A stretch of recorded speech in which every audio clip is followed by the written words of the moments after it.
چلیے مولانا ایک اور ہمارے پاس سوال ہے، کیا جوتوں پر مسح ہو سکتا ہے کہ جب نماز جوتوں کو بغیر ادا کرنی ہو؟ اور دوسرا سوال یہ ہے کہ کیا جوتوں سمیت نماز ہو سکتی ہے؟ اچھا، ایک سوال تو مسا کا ہے، جرابوں پر تو ہو سکتا ہے، بندے نے بوٹ نہیں اتارے ایسے ہی چاہتا ہے کہ چلیں گزارا کریں۔ وہ بھی بہت سے لوگ کہتے ہیں نہیں ایسا ہونا چاہیے، ننگے پاؤں جان پر ہی اس کو دھونا چاہیے، چمڑے کے موضوع پر کرنا چاہیے۔ خیر یہ بات تو ان کی درست نہیں، خواہ مخواہ کا جمود ہے، ضد ہے کہ بس چمڑے کے ہونا چاہیے، کوئی نہیں، چمڑے کے موضوع کا الگ ذکر ہے،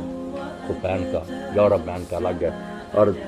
13-14 صحابہ کا نام ابن امام ابو داؤد نے لکھا، اور امام احمد بھی کہتے ہیں یار اگر حدیث نہ بھی صحیح ہوتی، حالانکہ حدیث بھی صحیح ہے، رسالہ لکھا العمل بنے، مگر نہ بھی صحیح ہوتی تو 14 صحابہ کا کرنا اور ان کے خلاف ایک اور بھی نہ ملنا، اس سے بڑی کوئی دلیل بھی ہوتی۔ اور ابن قیم نے کہا، امام احمد نے یار بڑی انصاف کی بات کہی کہ مرفوع روایت اگر اس نے کوئی ذوق بھی ثابت کرتے صحابہ کا کیا کرو، لاؤ کسی ایک نے جراب پر مسح کا انکار کیا، سب جرابوں پر کر، اور اس میں جب پتلی نہ ہو، یوں ہو، یہ ایسی بات ہے جیسے اللہ نے کہا گائے ذبح کرو، وہ کہنے لگے کس عمر کی ہو کس رنگ کی ہو، یہ اپنی طرف سے خواہ مخواہ کی امین میغ نکالے۔ جراب پاؤں آپ کا ننگا ہے تو دھو لیں، نہیں ننگا کچھ بھی ہے، چیتھڑے بھی ہے، امام سفیان ثوری کہتے ہیں اگر وہ پھٹے ہوئے بھی ہے کرو، جب تک ازار کرتی نہیں پھینکتے، اللہ نے ایک رخصت دی،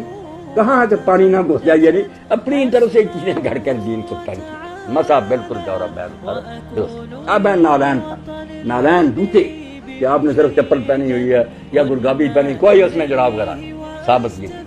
بالکل ذیلی رحمۃ اللہ علیہ کی نصب الرایا دیکھیں، علامہ البانی کے المسول الجورمین دیکھیں، ثابت کہ اگر تسمے والا جوتا ہوتا آپ اوپر سے بس ہاتھ لگا دیتے، کوئی نہیں دھوتے جاتے۔ نماز پڑھنے یہ کے تینوں جائز ہیں، چمڑے کے ہوں، جرابے ہوں، جوتا پھر بیسے کہا اتار دیں، کوئی بات نا جو جرابوں پر مسح کر لیتے ہیں، اگر ہم جرابیں اتار دیں بالکل مسا اسی طرح۔ ابن رحمۃ اللہ نے بڑی پیاری مثال دی کہ آپ نے سر پر مسا کیا تھا، بعد میں بال کٹوا دیے، مسا اڑ گیا، مسا ایسے ہی، اس لیے آپ وہ جراب اتار دیں، موزہ اتار دیں، جب حکم تھا وضو کا اس وقت تو تھا نا آپ کے پاؤں، اس پر آپ نے عمل کر لیا، بعد میں اگر تکلیف سے اتار دیا، گرمی وغیرہ یہ مسئلے ٹھیک ہے، مسا سوال کا دوسرا حصہ یہ ہے کہ جوتوں سمیت نماز ہو جاتی ہوتی، بالکل نماز ہوتی، کوئی بات نہیں۔